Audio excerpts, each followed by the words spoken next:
Okay, Assalamualaikum warahmatullahi wabarakatuh. Good afternoon.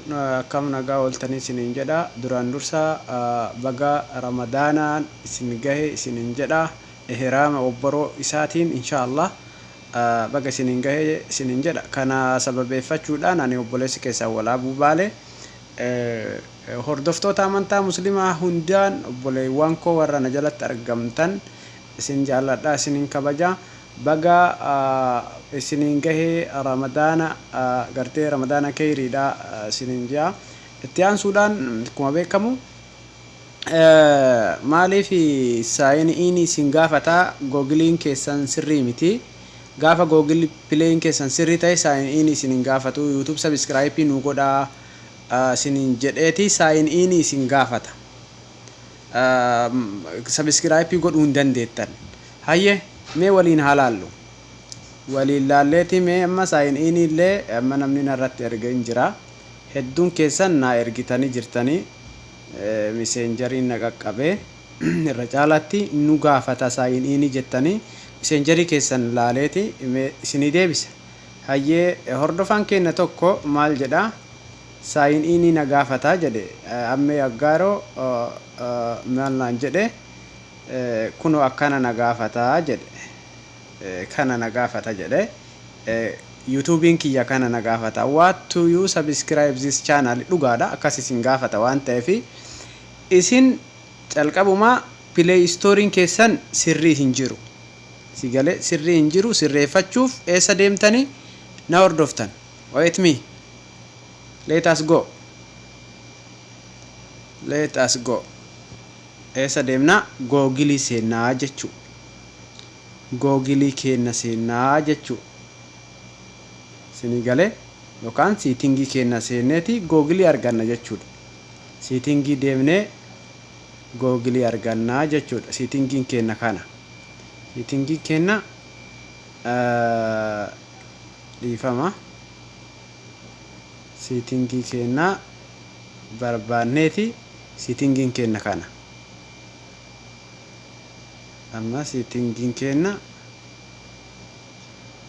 kenna kana jechuun hayye mi amma siitingii kenna laalla kuno amma siitingii kenna keessa eessa deemna bilbilli keessan ammoo garagara Nokia ta'uu danda'a Galaxy ta'uu danda'a iPhone ta'uu danda'a barreeffamni isaa tokkoma actioniin isaa garagara haa ta'u malee googiliin keessan eessa jira cinaani accountingiin keessan as jira yoo irraa remove godhuu barbaadan asirra dhuftanii remove gootan jechuudha.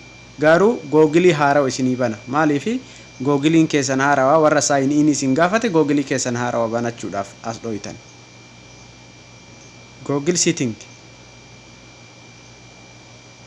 googil setting indooyina akkana fida amma waan banadhee jiruuf dirqama ammoo isin agarsiisuudhaaf accountingii haarawa banuu qaba. Accountingii haarawa banuudhaaf bakka kana dhahaa jechuudha. Tuqaa kana bakka googiliin keessan kun kanuma laal emailiin keessan bakka irra jiru kanarra isin waan paaswordiin beeyneef dirqama jijjiiruu qabdan jechuudha. Hayyee haarawa uumachuudhaaf bakka kana eessa dhaynaree adding another accounting ka jedhu kana osoo amma kana ka beeytan taate sirriidhatti guuttanii kana mana agarteetiin shopping keessan rakkoo qaba. Shopping keessan kana sirreeffachuudhaaf firstly add another accounting jennaan add another accounting haarawa hindooyina hin barbaannaa jechuudha. Akkanatti fida kuno check information haga inni fidutti teennee eeyna an amma waan naan finneef achi dhayxaniiti sirreeffattan sinigale bakka kana gaafa sirreeffattan sorry ani shabakaan kiyyaa sirratti multipliidha waan fayyadamuuf okay keessaan baha yoo naa ta'e okay okay wait me okay googiliin keessan kanaa kuno googiliin keessan bakka googilii keessanii kana isa dhoytanii googiliin keessan akkanatti yoo bahe googilii keessan kana keessaa bakka more jettu tana dhuftan kuno bakka moor jettu tan argitanii bakka kana bakka ammaan irra jiru kana bakka moorii kana dhuftan. Moorii kana dhuftanii dhoyitan. Achi booda saayinii keessan irra guuttan jechuudha. Kuno as jechuu bakka kana dhuftanii irra guuttan. Maal isin gaafata? Another accounting akkuma reebsiniin jedhe. Another accounting gaafa isin gaafate deemtanii firstly name keessan maqaa keessanii fi kuno amma maal jedha amma passwordii waan na gaafatuuf ana fingerprint dha rakkoon qabu. Okay, fingerprint dha rakkoon qabu. Wait na eega. Na eega yoo na bane.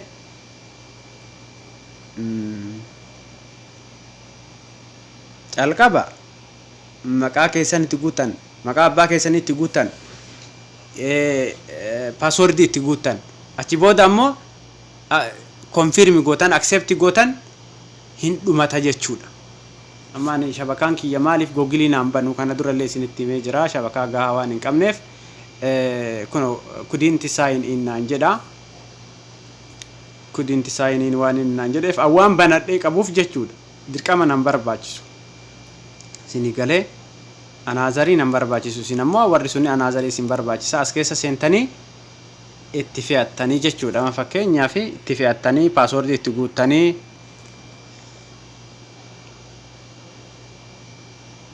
okay. Ani amma shabakaa gahaa waan hin qabneef isin agartee bakka sanii isin wanni jechuu hin danda'u. Kalammata bakka kana dhayxaniiti itti guuttan jechuun maqaa keessanii fi emailii keessan itti guuttan. Emailii jechuun fakkeenyaaf amma abdiali@gmail.com kan jedhamu kan amma argite. Fakkeenyaaf kuno amma kuno ila kana jechuudha. Isinii galee amma kana jechuu fakkeenyaaf www.87@hotmail.com fi abdiali77@gmail.com kan jedhu kana jechuudha. Haala kanaan banamti jechuudha. Dhayxanii itti guuttattan achi booda immoo accountingii keessan banattan yookaan agartee achirraan ammoo sign in gootan jechuudha. Karaa lammaffaa warri Facebookaati. Facebook ni kennaa balleessuu barbaannaa. Facebook kiyya akkamittiin balleessaa warri jetteef calqaba Facebook kee seenta. Facebook kee seenta na dhageeffadhu. Okay. Facebook kee seentee Facebook kee seenta as dhufta jechuu bakka kana dhufta. Igalee bakka kana dhuftee cuqaasta. Achi booda all oofta. Facebook kee yoo si baatte accountingii baay'ee yoo qabaatte waan hin taane irratti Facebook baay'iftee 4-5 qabaatteeti Facebook ni kiyya na jalaa gubate kun deebi'ee jetta. Akkana goota tokkotti deeffachuudhaaf keessaa gubda jechuudha. Facebook san irratti deemtee settingii kana dhufta as setting plus setting ammallee si galee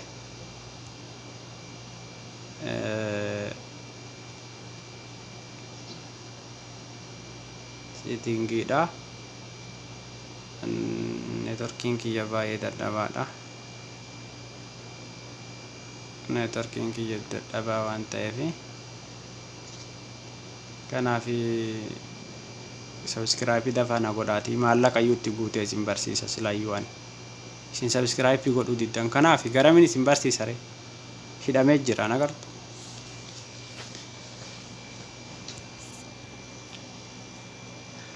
Aywa amma ol ooftanii mees akka inni jiru laalla. Accountingii kana jechuudha. Laaltanii keessa deemtanii hubattanii eegaa Facebook keessan kana hin barbaanne accountingiin isin baay'atee welcome information kana mee waliin haadhoynu kana jechuun log outii kana kuno as dhoyitan jechuudha. As yoo dhoyitan waa lama isinitti fida. Amma bakka san yoo gahe isinitti argisiisa garuu dhiifama bakka san ammoo anam waan kiyya cufuun barbaanneef haquu waan hin barbaanneef dhayxanii bakka itti cuftan dhayxaniiti barbaaddaniiti log outii ishii gootan garte meessa. Okay, do you okay.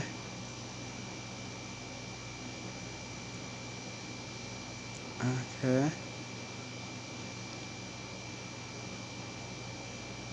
As information kana dhayxanii kun amma as dhuftan jechuudha. Kuno manage argitanii bakka manage jedhu kana dhayxan jechuu bakka kana. Accountingin garagaraa Facebook ni keessan isin baay'ate rakkoo qaba. Facebook kaanoo bantan kaantu sinirra dhufa kaanoo bantan kaan isin tokko irratti deeffachuudhaaf keessaa balleessuu qabdan jechuu Facebook kan jaalanne san keessaa hayxan. Sigalee Facebook kan jaalanne san keessaa hayxa. Kunoo as dhuftee deactivate goota jechuudha. As dhuftee gonkumattuu irraa balleessite. Gaafa irraa balleessitu passwordii keessan kaaqabdu san asirra guutta. Anama waan irratti hin guunneef sigalee passwordii san irratti hin guutu. Sigala yoo amma irra guute Facebook kiyyan dhaabata. Kanaaf waan nan barbaachifne for your security please re-enter your password to continue. Itti fufi. Continue. That is Facebook deactivate goote jechuudha. Walumaa galatti. Yookaan Facebook ni keessan kuni identity confirm your identity on Facebook yoon godhin Facebook ni keessan irra deddeebi'ee passwordidhaan isin cinqa irra deddeebi'ee waan adda addaatiin isin cinqa. Kanaaf Facebook keessan ammoo dhaabbataa gochuudhaaf as dhuftanii cuqaastan jechuudha. Asitti ergitan jechuudha. Asitti gaafa okay gootan risaalaan kaampaanii irraa isinii dhufa bakka amma isin jirtan kana keessatti. Achi booda dhayxanii irratti confirm gootan. Facebook ni keessan normally isinii dalaga. Normally. Okay. Xumureen jira. Waan na dhageeffataniif galatooma.